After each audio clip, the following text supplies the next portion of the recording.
5 बीबियां, मदरसे में नकली नोटों का धंधा, बंगाल से नेपाल तक संपर्क। यूपी का ऐसा मौलाना गिरफ्तार, आनन फानन में योगी तक रिपोर्ट पहुंची। चंदा वसूली से शुरू करता है काम, फिर नकली नोट और बनाता है जाल।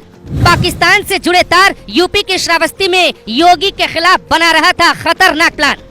इस कहानी में ऐसा क्या है जिसका अंदाजा लगा पाना यूपी पुलिस के बस का भी नहीं था। कई सिंघम आईपीएस और कई दारोगा इस नूरी बाबा के पीछे क्यों पड़े थे? आखिर बाबा ने ऐसा क्या किया था कि तलाश नेपाल से लेके महाराष्ट्र तक होती है। फिर पता चलता है कि बाबा तो दिल्ली में है। उसके बाद बाबा का कनेक्शन प्रयागराज से भी निकलता है।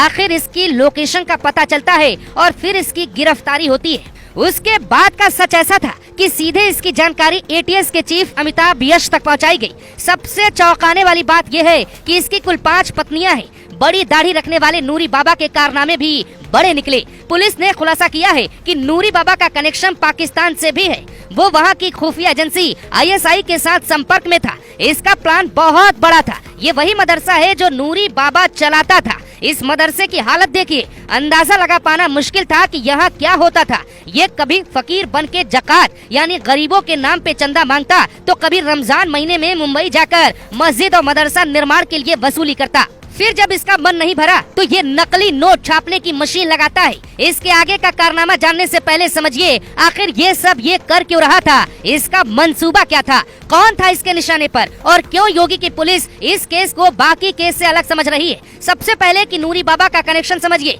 इसका पहला कनेक्शन पश्चिम बंगाल से निकला। पश्चिम बंगाल के जरिए ही ये पाकिस्तानी संगठन आईएसआई और बांग्लादेश के कई प्रतिबंधित संगठनों के संपर्क में आया। इस कहानी की शुरुआत होती है इस घर के साथ। नूरी बाबा यूपी के श्रावस्ती का रहने वाला है। उसने सबसे पहले अपना काम कबाड़ के धंधे से शुरू किया। घर के बाहर खड़ी 2 ठेली इसकी गवाही देती है। इसके बाद इसने अपने धर्म का रास्ता चुना और मदरसा खोलने की तैयारी करने लगा। मदरसे के नाम पर ये मुंबई में मोटी कमाई करके वापस यूपी आता है और फिर सारा खेल इसी मदरसे की 4 दीवारी के भीतर रचा जाता है। नूरी बाबा को जब पुलिस ने गिरफ्तार किया तो उसके पास से कई ऊर्जावर्धक दवाइयाँ मिली। वहाँ पुलिस पहुँची तो वो भी हैरान हो गयी। इसकी 5 पत्नियां हैं, जिसमें एक पत्नी मदरसा भी चलाती थी। आमतौर पे मदरसे में महिलाएं कम होती हैं। पुलिस को हैरानी तब हुई जब इसके पास से नोट छापने की मशीन तक मिली।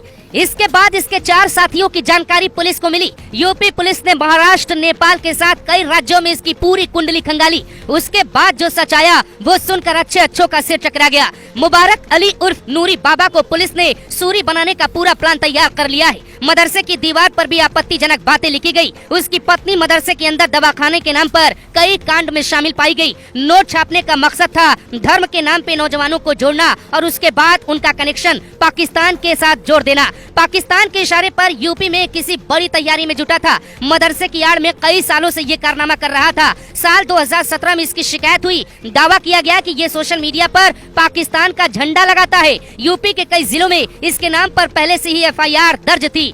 सबसे चौंकाने वाला खुलासा ये था कि ये श्रावस्ती की हिंदू लड़कियों को भी मदरसे के भीतर बुलाता था, क्योंकि नूरी बाबा और इसकी पत्नी झाड़ फूक के नाम पे कुछ अजीब हरकत करते थे। मदरसे में आने वाले कईयों को शक हुआ और इसकी शिकायत भी पुलिस को दी गई। पिछले कई महीने से यूपी पुलिस इसकी जानकारी जुटाने में जुटी थी। जब सारे सबूत जुटा लिए गए तो छापेमारी की गई। नूरी बाबा को अब सूली पे चढ़ाने की तैयारी की जा रही है। इसकी बाकी बुरके वाली पत्नियां कहाँ हैं, इसकी तलाश भी की जा रही है। इसके फोन से पाकिस्तानी संगठनों के साथ बातचीत के सबूत मिले। यूपी में हर रोज कोई न कोई मौलाना या बाबा पकड़ा जाता है। नूरी बाबा का मंसूबा खतरनाक था। वो अपने ही तरह कईयों को ट्रेंड कर रहा था। उसका मकसद क्या था ये पूछताछ में पता चलेगा, पर नाम न छापने की शर्त पे श्रावस्ती पुलिस के एक सीनियर अधिकारी कहते हैं नोट छापना और दवाइयों का खेल करना तो एक बहाना था। मदरसे में असल में योगी को मिटाने का प्लान बन रहा था। इसका इलाज बाबा की पुलिस करने को तैयार है। नूरी बाबा का कारनामा सुन के किसी को यकीन नहीं होगा एक मौलाना मदरसे के नाम पे कितना बड़ा खेल रच रहा है।